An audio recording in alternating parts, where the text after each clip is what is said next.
She said, now, in our household, we long ago agreed that we would have one computer, and it would be in the family room. So if you're going to do email, going to do anything like that, it's a community kind of an effort.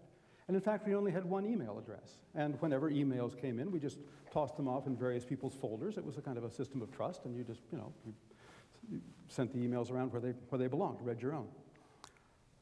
So as this was going on, and my husband and I would be sort of walking through the family room, we would sort of look over her shoulder and see some of these strange all-black websites that she was looking at, and sort of puzzled over this.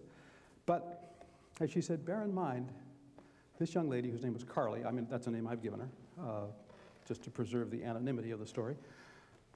She said Carly was very smart. And every time we tried to get into a conversation about what's going on here, how are you doing, how are things, talk to us, she knew exactly how to parry our questions, exactly how to keep us at the right distance, giving us just enough information to make us feel comfortable, but not divulging anything that was in any way meaningful, if you see what I mean. I won't ask how many people have encountered that in the lives of their, anyway, you can think about the relevance of that, what happens when you're raising bright kids. So they never were successful in trying to figure out just exactly what was going on, or in trying to figure out how serious it was. But it was beginning to get serious in that her grades were no longer what they used to be. She had dropped out of pretty much all of the activities at school. There's sort of one or two sports teams that she sort of was part of, but the club stuff had just sort of fallen away.